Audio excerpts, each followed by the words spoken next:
Welcome to a discussion of our new visual communication judging category, the revised showmanship category. I am Katy Hawley, the Artistic Director for Song of Seattle Chorus, lead of Primetime Quartet, and a member of your regional faculty. I'm here to share some discussions I've had with visual and chorus leaders in our organization to dig a little deeper into this rewritten category. Now, there are some wonderful resources on the international website that I want to direct you to for your initial and thorough look at this category. The judging category description is posted, and a video presentation by the task force that actually rewrote the category is available to view. Both are incredibly clear and detailed, so you can easily understand the changes and direction we are headed as a performing organization. My first conversation is with Judy Poscay.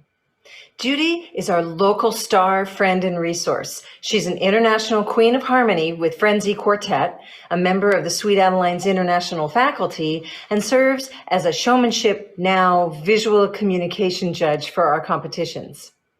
Judy brings an especially deep knowledge to our category as she was part of the showmanship category revision task force. Let's listen to Judy's thoughts on our new category.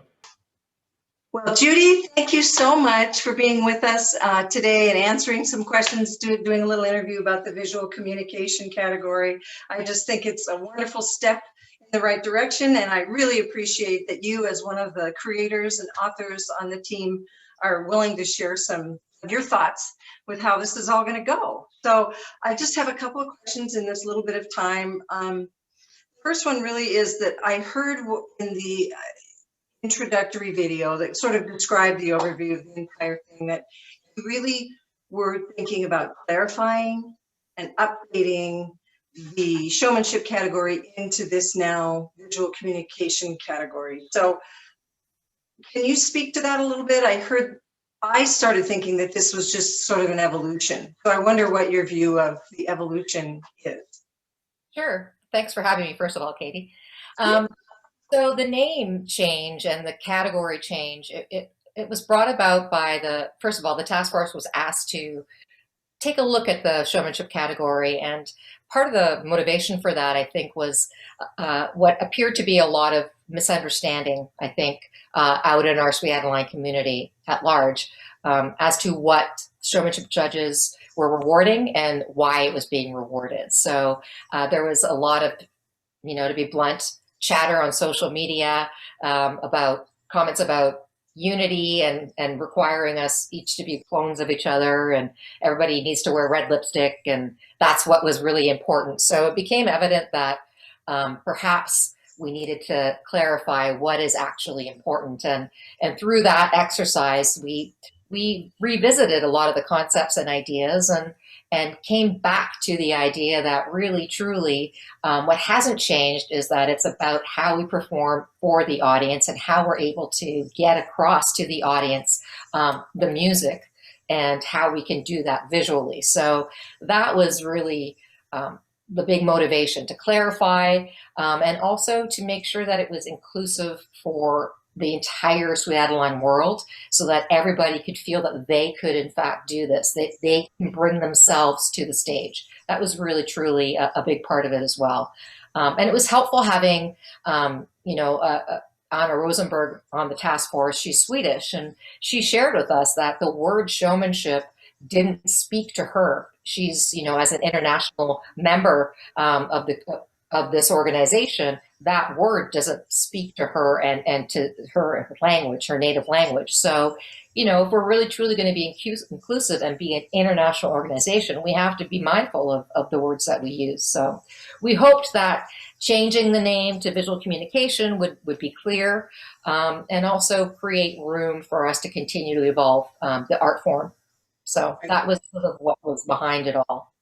Well, that's great. The evolution and inclusivity, I think, is going to be attractive to keep people in our organization and attract people from the outside to be our audiences. And I wonder if you can speak to a little bit of the mindset shift that might have to go on when you shift from really always focusing on what we are doing amongst ourselves as opposed to audience relation with the audience? Because that really seems like a big part of this category. Yeah, well, I mean, thinking about the fact that we are truly doing this, the goal is to communicate the song to the audience.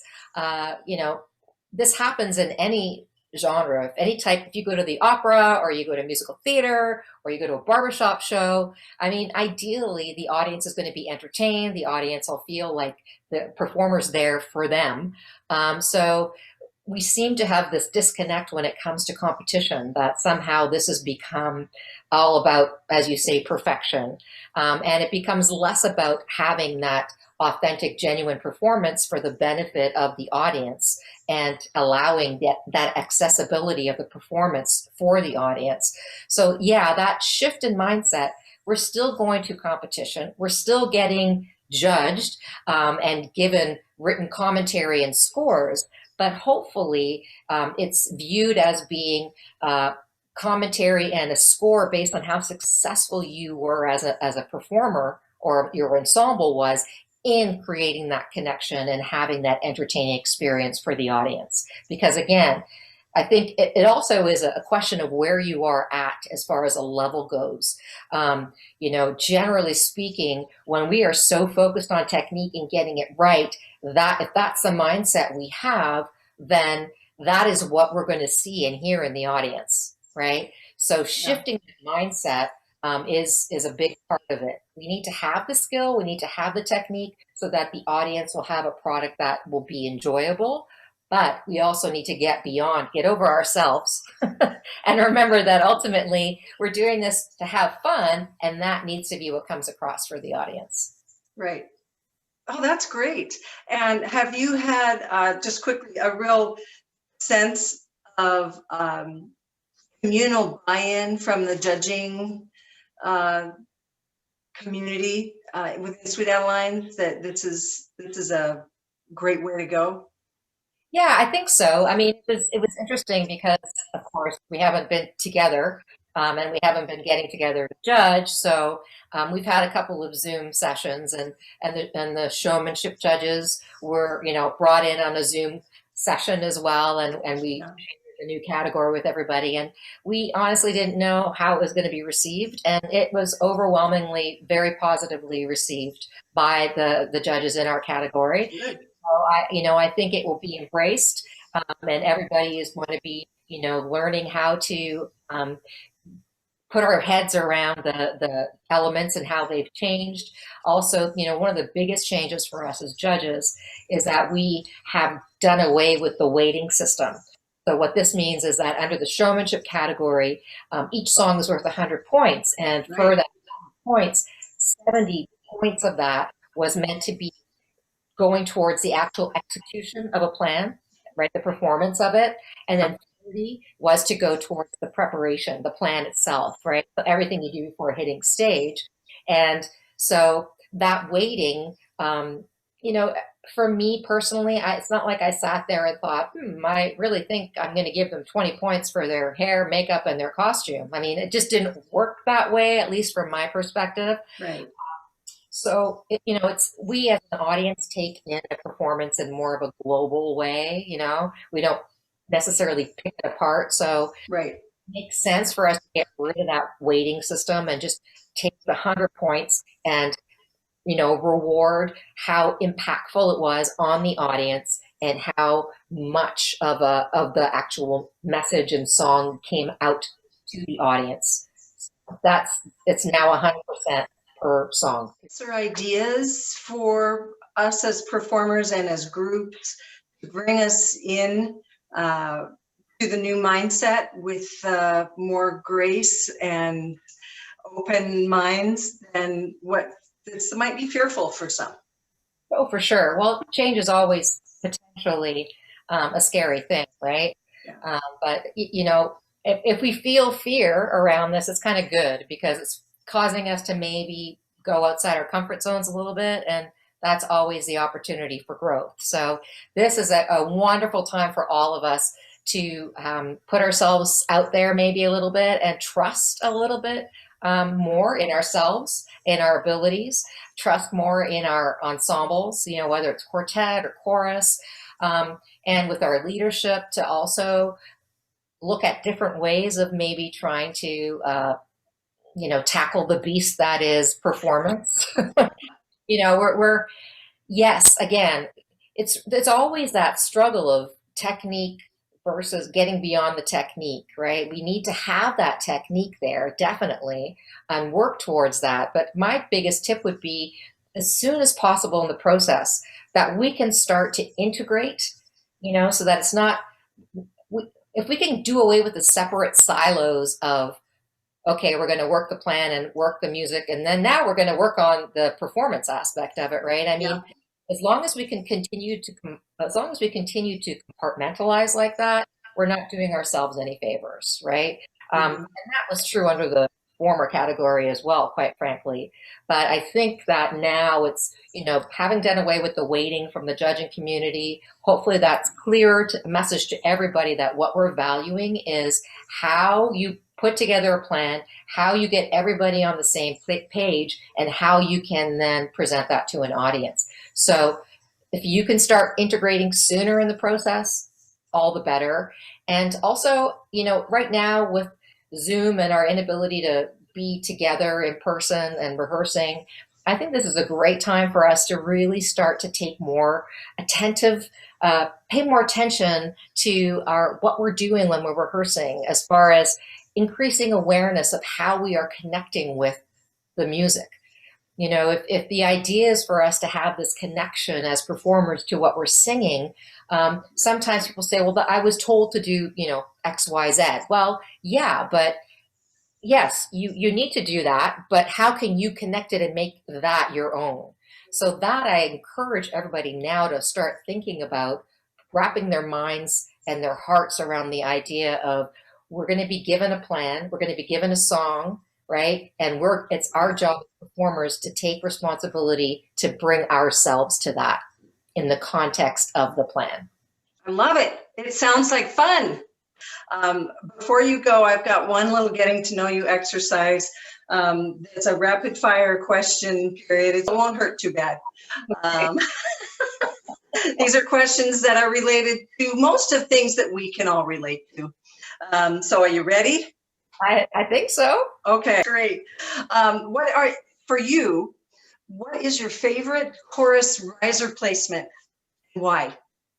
Oh my gosh. I have to say I like being on the floor. I like being in the front row. I like to move. I've stood in the back row and I feel alone back there. I don't hear the voices behind me. So I love to have the sound behind me and have a sense of, the voices pushing me forward out towards the audience. So I like the front row. That is not a surprising answer at all. All right. Here's a really important one. I've stood in every row except the third row. I've stood in every row except the third row. That's okay. So you've still got that to go for. Yeah. In your career.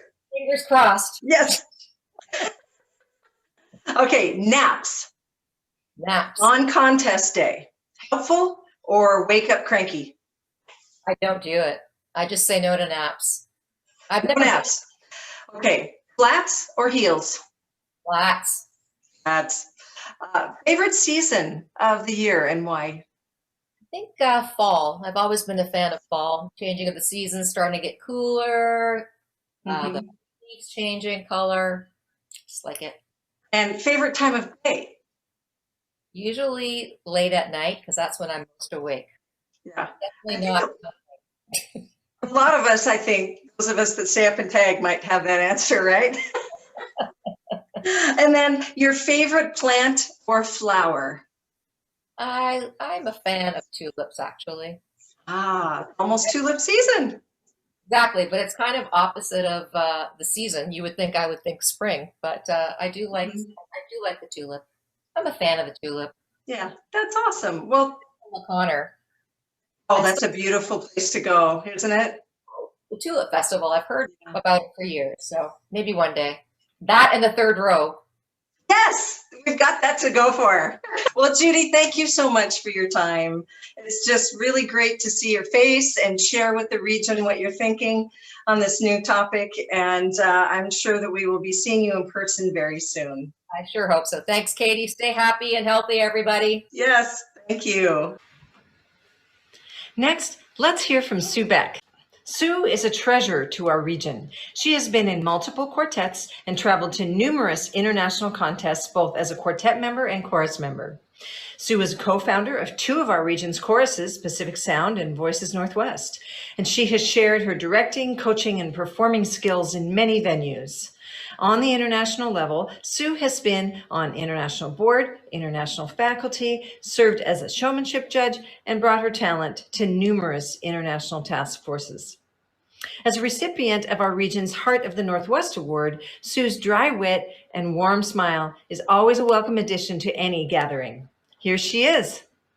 So, Sue, thank you for joining me today and discussing the visual communication category.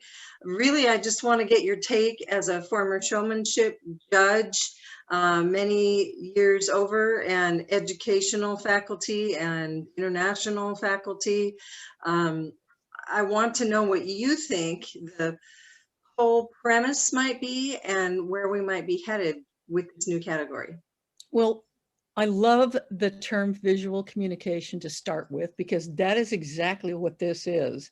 The other three categories actually define the musical product, and this one defines the visual product, but that doesn't leave them out. It's still, they're all inclusive, just like they've always been. So basically the biggest difference in my mind is that the language has just changed a little bit. The intent is the same, is to give the musical product to the audience as a gift, rather than what it said in the JCDB before, which was selling the musical product. Interestingly enough, Anna Rosenberg, who was on this task force and is Swedish, said that selling the product has a different connotation in Swedish. So that was part of their consideration for actually changing that language, which I thought was really interesting, because as Americans, we think of that as kind of a positive, wonderful thing, but that's, to them, it's more of like hard sell kind of thing. And that's not where we want to go at all. So visual communication says it like it is. I love the new elements that are involved, like stagecraft and non-singing elements, which include pitch pipe technique and entrance, exit, break, blah, blah, blah, all that stuff. So I'm extremely happy about it. And I think that every former showmanship judge is extremely happy to have a new title as well. Uh-huh. That's great. What do you think it will carry us toward as an organization? I think a better understanding of what visual communication really means. When you're up there in a quartet or a chorus, and the ultimate goal has always been to get out of yourself. Stop thinking about people are looking at me and what I'm doing. That's not what this is about. This is about giving a story from your heart to someone else's heart in the audience. Even if you only communicate with one person, that is fabulous and wonderful. And hopefully this language will kind of turn that around to the focus where it's supposed to be, which is out in the audience. I love that. Audience focused. What do you think the main changes are going to be for a regular rehearsal, and what how the focus will change in rehearsal? Well, I'm hopeful, as always. I think the rehearsal time is usually, at least in my experience, and I have limited experience, I haven't been in 100 courses, but I think most rehearsal experiences that I have had have been focused on vocal production, vocal skills, getting the product together musically, and then doing the choreography too, which you can do together. I don't think that they need to be concerned with things like makeup and costume and all that. Costume you do need to be concerned with only in as far as it affects the choreography and all that kind of stuff, for the sake of this conversation. Mm-hmm. But I think the vocal skills are still going to be the primary point. Synchronization, vowels, all that kind of stuff that we've all been working on forever. And it's going to take a while, I think, after this long stretch, for us to get back to where we were when we left off. I think it's going to take a while. I think we need to be patient with ourselves as we regain that and figure out where we were and how to get further. Tell me a little bit, knowing the score sheet as you do, about the 70-30 split between performance and preparation, and now everything's 100%. Okay, I will speak for myself, but I think I can speak for most other people who have been showmanship judges. When we discuss this, we've had numerous discussions about this online, and the general consensus is that we've not ever thought of it as a 70-30 split when we're actually writing the sheet. So when I'm sitting there, my time has been taken. I thought about this today. My time has been taken more with looking up and getting a general sense of the costume and makeup and all that. And then I have to take the time to make comments about those specific things on the sheet, because those are things that's space that's provided for that. There's not specific space provided for that in the new sheet.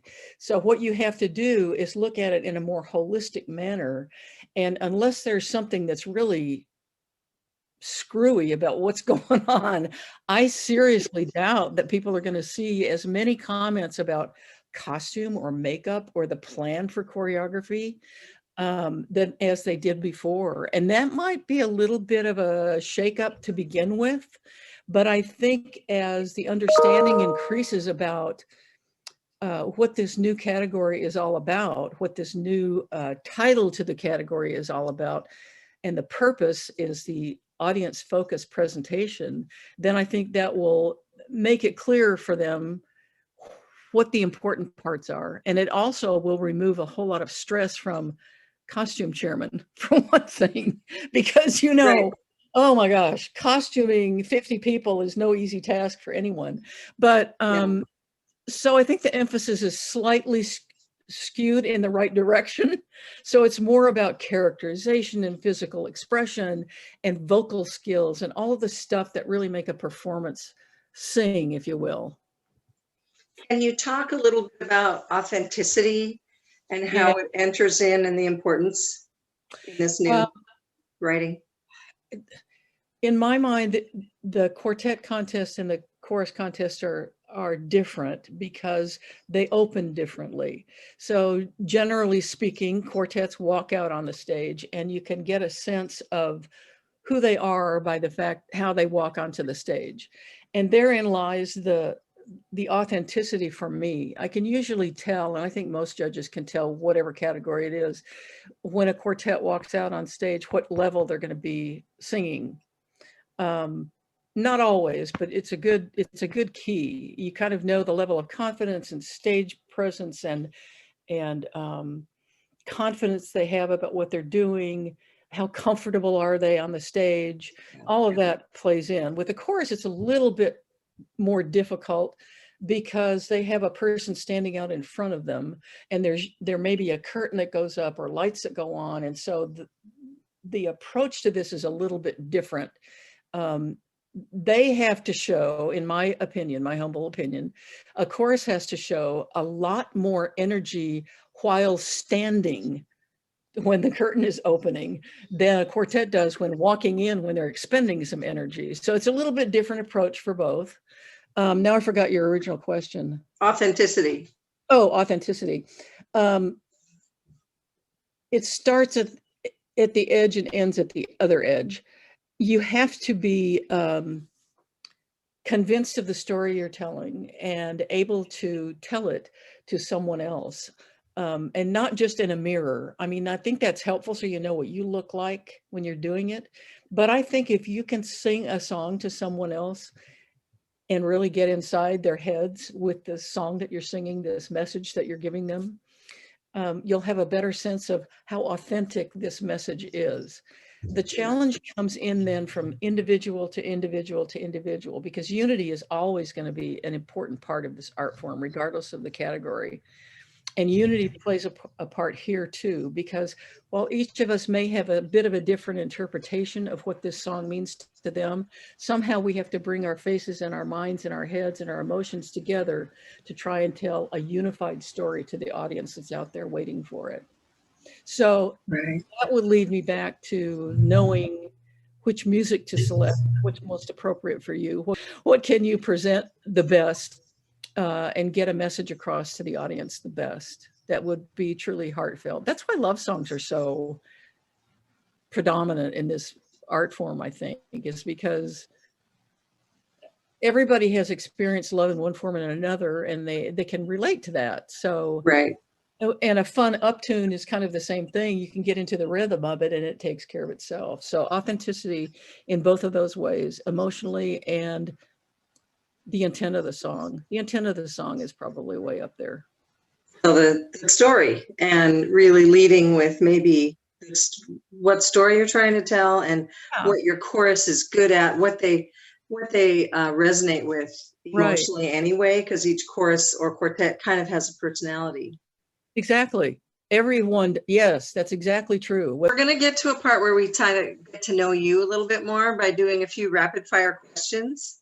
Oh my gosh, it's like the Colbert questionnaire. Yes, just like Colbert questionnaire. I ripped it right off of Late Night. I love it. I love it. How that goes. Well, we've used the Tonight Show. We might as well use him too. Yeah, exactly. So, are you ready? I am, I think. Okay. Favorite performance or competition day meal? Oh, favorite performance or competition day meal? Probably the most recent that I can remember, which is with Voices Northwest at the Mexican restaurant across the street from the convention center. That's a great meal after you've sung, and then you get to go across and have a couple of margaritas in your makeup and hair. And yes, exactly. Fancy dress and comfortable shoes. Yeah. Right. Naps on competition day, helpful or just make you cranky? Oh, that's good for me. It's definitely good for me, because I don't just nap. I visualize. I take the time to visualize. I may doze off, but I'm still going to visualize, because once competition day opens, I'm in it. Yeah. Favorite flower or plant? Yellow rose. Oh, we know you better, and we know your mind a little bit better.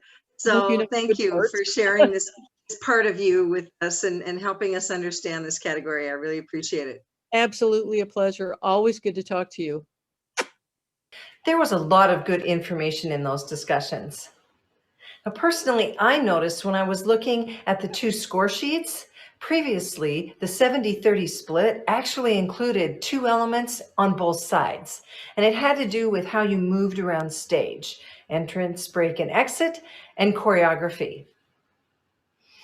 That's a lot of focus on just one part of what you do, moving around stage. Imagine, for instance, if you had a really best friend who knew you liked a particular dish and your favorite ingredient of all time was garlic. So they came over to do you a favor and make you some dinner, and they wanted to make that dish really special to you. So they focused on the garlic. They did only stuff that related to garlic. They really valued the garlic. Once they served you that dish, what would you think about that? How would you feel? Of course, you'd notice the garlic and you'd love it at first. And then pretty soon you want some more depth. You want some more complexity. You want a beginning and a middle and an end to the taste treat of this dish. So putting just one emphasis on one thing doesn't necessarily get you where you want to go as far as a whole experience. The same can be talked about with all of the elements of the visual communication category. Just like you take your ingredients to a sauce or a dish and you do different things with them, you whip them, you boil them, you saute them, you freeze it, you do different things depending on how you want your dish to come out. Well, all of those choices you make about how you're going to treat all of your ingredients, that puts character in your dish. And that leads us to characterization. All the elements of our visual communication category now fit under the umbrella of characterization. Every decision we make about all the choreography, the costuming lights, all the non-singing moments, the visuals of props, makeup, and hair, all must feed and fit under the characterization umbrella so that we can include the story in everything we do. It may feel like we start with characterization and story before we even go to notes, words, interp, but that will define how we better include our audience in our performance and wrap them up in our story. Let's hear from Alyssa Ryman. Alyssa lives in Vancouver, Washington, and has been a choreographer, production manager, tech expert, and assistant director. I think Alyssa's perspective and knowledge of creating audience appeal is valuable. Here she is. So, Alyssa, thank you for joining me and sharing some of your thoughts with the region about the new visual communication category. I think it's really great to have your perspective as a coach and a choreographer, a newly certified director, things that are just so all about what we do and how we create our craft. So thank you for being here. You're welcome. I wanted to get your take on what you see as the differences between showmanship and now into visual communication, and if there's any kind of evolution that you see there. I definitely see a difference. The old category, the showmanship category, focused more on what Sweet Adelines wanted to do. And that was to put a show on the stage, but it didn't really focus on the connection with the audience. And so I really, truly love this new category where it focuses more on that connection of storytelling with the audience and bringing them into that story and making them a part of your performance. I love that. There's such a difference between focusing on yourself and your own performance and how you might be judged if it's a contest, and then just throwing yourself over to telling the story to an audience. Do you see anything that would be a hurdle of any kind for our performers as they move from one mindset to the other? Yes, and the hurdle is the Sweet Adelines that have been in Sweet Adelines forever. Now they have to focus more on the communication, the personal level. And so I think every time Sweet Adelines makes a change, there is a small hurdle to get over, and that is one of them. Do you have any thoughts about activities or exercises or things that groups could do, pull themselves into that mindset? Of course, there's always the physical warm-up aspect, and instead of having just one person up front doing the moves, I've learned from many different people watching, Erin Howden being one of them, that you got to include more of the group when it comes to leading. So assigning like little groups of 3 or 4 people, and each person in that group getting to lead a little portion of the song in their body movements, and kind of getting to trust the people in front of them, which is really kind of cool. And then moving to the music, the going through each song and going, why is this message important? Why are we doing this? What's the story behind here? It doesn't always have to be the same story. It can be an individual story as long as it all lines up together. Right. That's great coaching right there. It really is. That's a good mindset to have. As far as story goes, and would you learn the notes and words and then a story, or would you put the story before the notes and words? How would you introduce a song if you were the director? If I was a director, I would probably do both at the same time. I think I've seen this done where we take a piece of music before we learn it and you read it like a poem. What kind of feelings do you get with that? And I think you almost have to put them simultaneously together. You can't focus on one thing over the other, because what ends up happening is we get so focused on learning the words and the music that we forget there's a story behind it, and then it's harder to pick up the story. So I think it has to happen together. And I think that would actually help choruses and quartets move more into this visual category a little bit smoother. I think I hear you saying the unity comes maybe not from the perfect moves or the exacting nature of the costuming or hair or makeup, but that it comes from the story instead. Correct. I've been in different situations where I'm listening to groups that are so dressed up and they look so good on stage, but they're so dead in movement and facial and storytelling. Then there's those that are just in plain black dresses, or they look plain according to what Sweet Adelines do. Right. But they're so emotionally involved that you just don't see that. You just are tied into that story. So it's not about how glamorized you can get and how glamorized you can get your face to look with the smile and everything. It's about connecting to your audience. And that's where this lies. Right. Very good. That's very wise. I like that a lot. Would you have any different advice for quartet and chorus? I think the advice I would give for choruses and quartets is to trust each other. Trust each other to be vulnerable enough to just leap over that line and touch the audience's hearts and get them involved. You are not doing this for you. You are doing this for them. And just changing your mindset a little bit. Oh, that's great. That's great advice. Well, I want to get to know you a little bit better from the random way of things. So I'm going to ask a few rapid fire questions that your other interviewees have also answered, and see what your thoughts are on these very, very controversial topics. Okay. The first one is, what's your favorite competition day meal? Why? The random meal, because every year it's different. Depends on what time you're competing, that you get to have lunch with different kinds of friends that you see about. So I think it's a random thing every year for me. You're out and about on contest day. You're not hiding in your room. Sometimes I hide in my room and just eat my same sandwich. You like to get out and mix it up. Yes.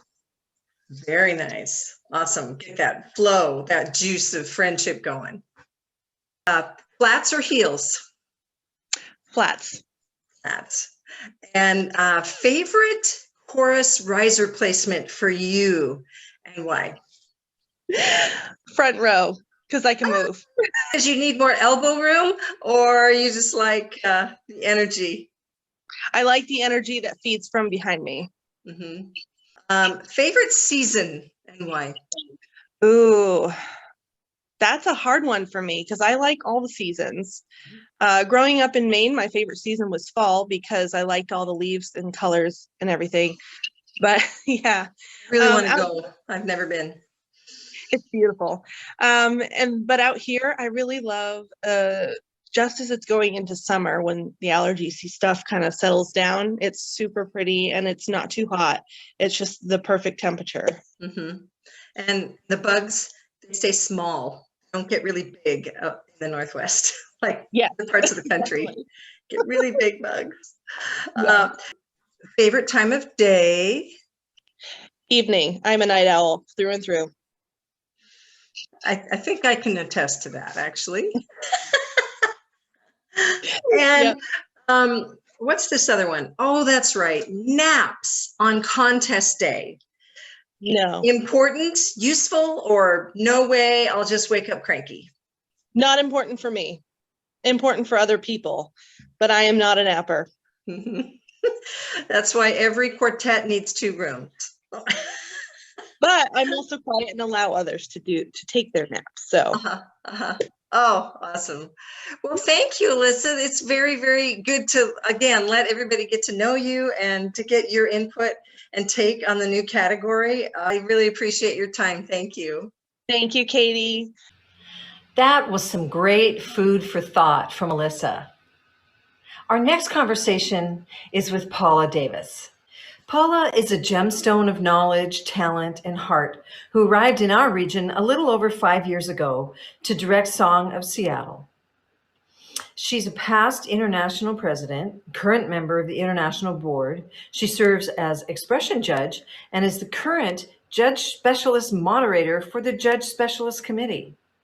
She's on regional and international faculty and has time to also be the bass of Touchstone Quartet. Paula's willingness to share her time and talent with us in the Northwest, as well as all of Sweet Adeline's International, makes her a true ambassador of our craft. Let's hear what she has to say. Paula, thank you so much for taking some time to discuss the new visual communication category. I think it's a really exciting time to be doing this, and I think you're going to be able to offer a little bit of, or quite a bit of insight into where this just might take us in the future. So I wanted to ask you, first off, what you saw as maybe the big one or two things that are really big changes between our previous showmanship and now visual communication. Well, I think one of the big differences was just what the name reflects. It's not about us being showmen, it's about how we communicate to the audience. And in this category, we do it visually. In the expression category, we do it musically and lyrically. But in this category, it's visual communication. That's what it's all about. So consequently, that makes it more of an audience focus versus me as a performer focus. So while we used to be very concerned about exactly what we had on and exactly what our makeup looked like and our hair and did we get those moves exactly right, now it's going to be what is communicating to the audience. That's the real question. Yeah. And do you see any, I know I saw a few different kinds of change in wording. Did anything spark your imagination when you read the new category of, wow, they're using that phrase a lot? Well, I loved that authenticity has now made its way to the visual communication category. It's all over the expression category, but I'm very excited it's also in the visual communication. I love some of the new things that they brought to the forefront, like stagecraft and various things like that. But the authenticity really stuck out to me as an expression judge, because we've been the only one using that word, really. And now the showmanship category will as well. So that just really shows that we are evolving into doing barbershop a little bit differently. It's not about us anymore. It's about reaching an audience with a message or a song or whatever it is that we're trying to give them. Right. One thing I noticed as well reading through and wanted to get your a little deeper take on, I think, is where the place of characterization comes into the planning. Because I saw in the old category how you literally the words were, once you have the lyrics in place and the notes and the interp in place, then throw character in. And they didn't say throw, but add character. And now it seems reversed. So how do you see that same thing, and how do you think that's going to change our approach? Well, I think it will in the end come out to be a more natural delivery, because before we were making choreographic decisions and characterization that had to fit in to the plan, the musical and lyrical plan. Now I think we need to develop them together.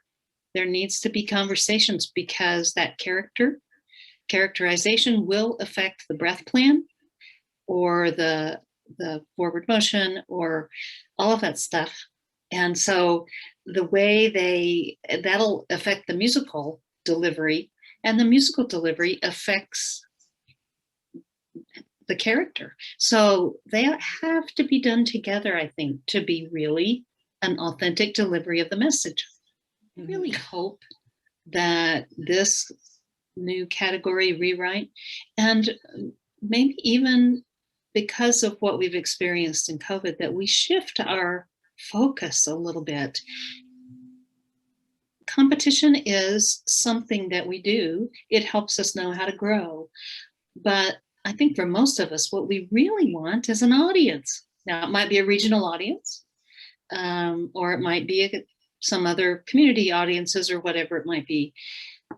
The good part is, if you're really bringing your story and your character to the stage, your judges will like that as well. So I think we have an opportunity here to do a little bit of a reset, not to make competition less important, but to make it way more enjoyable for the audience and the performers, because it's so fulfilling when you actually take on that character and sell it, and your audience loves it. Don't have to be perfect. You have to be a character. That's we need that on a t-shirt. You don't have to be perfect. You just have to be a character. I like that. In that vein, can you think of any, I know you've taught classes on character and characterization and bringing the story into the song. Do you have any tips for either quartets or choruses for how to jump into the characterization of a song without falling into the, well, we all have to have the same story, or, that kind of thing? I would encourage every ensemble the first thing they should do is to read the words like a conversation or a monologue that perhaps that you're having with someone. But then to ask, what is the core human emotion that this song is about? And from that, we may not all have the same experience out of that emotion, but we have all experienced that emotion, whether it's disappointment or love or passion or fear or anything, whatever anticipation, anything, whatever emotion it is. And then you can build your own story if you know what the goal is at the end of the song. So you're experiencing this emotion of mystery, we'll say, or intrigue, or unease, maybe. Right. When you get to the end, what's the goal you want? So if you can agree on this emotion and you can agree on this end goal, the way that you take it and the pattern it will develop, and you can have your own story. Because the specifics don't have to be the same, because we don't all have the same experience. And what allows it to be authentic is when it's really your story. That right. You can tell it in a way that you've experienced it, or that that you have in your core. So share who you really are. That's probably the biggest challenge for most of us, is to be vulnerable and share who we really are and find those core human emotions and where we've experienced them. And what we'll find is our music really helps us express those better than maybe we ever have, with right. words that we didn't know we had. Yeah, that's wonderful. I hope everyone's taking notes, because some multiple pearls of wisdom in there. I love it. Is there any final thought you have on that before I get on to my little rapid fire question, getting to know you better? Just aim for authenticity. That's what touches people. We can enjoy a performance that's technically wonderful and we'll applaud and be very excited and tell them they were great, but we are not moved or touched or changed by it. And it is certainly my goal, and I hope more and more, that our songs become more than a vehicle. They become a way to touch people, and then they won't forget us. So. Right. Oh, thank you. Thank you. So now we're going to get to know you a little bit in just kind of a random way. I'm going to ask you a few little questions. It's take about a minute to do. And you can just tell me your first thought of what you think your answers are to these questions. So first one is, what is your favorite competition or performance day meal? Well, if it's competition, I really like to have a good breakfast, and then I don't want anything after that until I sing, unless we sing really late.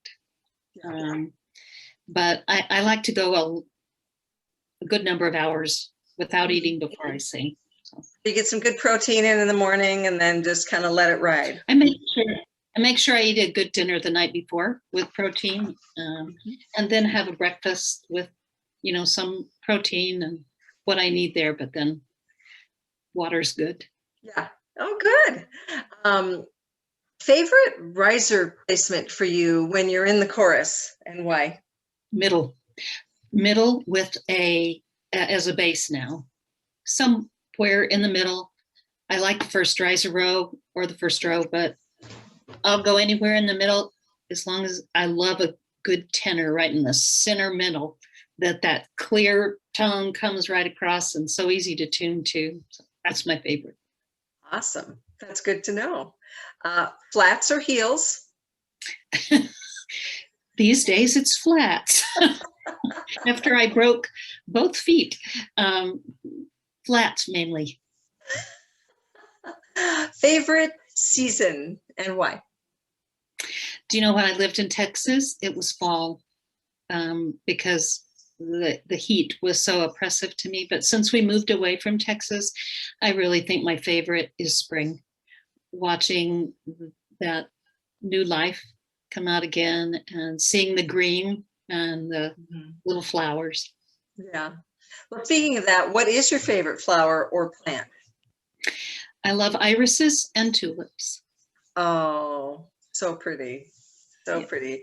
And kind of short-lived. Although, do irises hang around for a while, or do they bloom in kind of in a quick little flash? Not too long. Maybe up here, probably about the same length as a tulip. In Texas, tulips lasted 2 days. So, not that many people had tulips, and irises would last longer.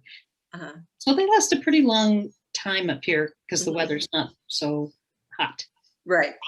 Huh. Favorite time of day? I have to say it's evening. I've tried for the last 30 years to learn to be a morning person, but I'm really not. I am a night person. Yeah. I still find that is when I'm most creative and most awake. So, right. We should have a Sweet Adelines International human study on everybody's favorite and most productive time of day and see what happens, see what the data says. I wish I was really productive in the morning, because then you're off at night. You can just chill. But I get up and I do things, but I'm not overly productive. Yeah. Yeah, I feel that same way too. Creativity doesn't hit right first thing of the day. And then your last one, it's the most important one and probably the most controversial. Oh dear. Naps on contest day. Good idea, helpful, or no way, I'll just wake up cranky? I am not a nap person ever. I don't nap really, because then I never would go to bed at night. So no, I would never take a nap before a contest, but I do know of people that can do that because their energy just gets sapped before that time. Usually they're morning people and they got up at 5 and went out for a jog. And I think I sing with one of them too. And they deserve to have a nap. Right. And they wake up and they're ready to go. Yes. Oh, that's awesome. Well, Paula, thank you so much for sharing yourself, answering these silly questions, giving us your thoughts on the visual communication category. I think it's just going to be a great adventure. All of us and us in our region, I think we're going to have to stay in touch with each other and help each other out. Paula is available for that kind of advice and coaching. So I appreciate the time. Anytime. What a great set of thoughts and perspectives from Judy and Sue, Alyssa and Paula. This just leaves me with one question, and that's how quickly will we all be able to shift our focus over into audience rapport and characterization and bringing the audience into our story more fully? It may sound easy or it may sound exciting to envision becoming more theatrical and character driven until we realize that a shift is going to happen in our thinking. and our activities. I liken this to taking a leap of faith, or maybe just taking a flight of discovery.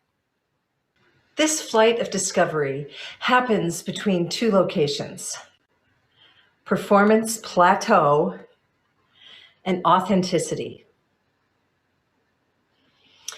There are a lot of thoughts and feelings that can interfere with our ability to change. We experience things like fear, mental blocks, self-judgment, disinterest. I mean, let's look at that. Fear just freezes us in place, and we don't want to move. And sometimes it's just an excuse not to. Self-judgment, you think, well, that's not how I define myself as a performer. I know what I always do when I get on stage. There's also mental blocks, which just really are another form of self-judgment, because what you're doing is really kind of judging the process in general. And lastly, just you might find that there are performers in your group that just are disinterested. And sometimes that's just a form of self-protection, because they don't want to look silly while trying something new. I would encourage that we honor each of those fears and blocks and judgments in that valley between staying happy with just the perfect performance and trying to take some risks and get over to authenticity through characterization and focusing on your stage presence and audience rapport. This will be an exercise that will take some time, and I think we need to honor the time that it's going to take. Our Zoom sessions are quite helpful right now to sort of step back, like Judy said, and work on those things we're maybe a little less comfortable with. My hope is that you have really gotten something out of this deeper dive into the visual communication category, and will try to push yourself into a touch of discomfort until we can meet again and be together and sing and try out all of our new and exciting skills. Thank you for spending your time and your day with me.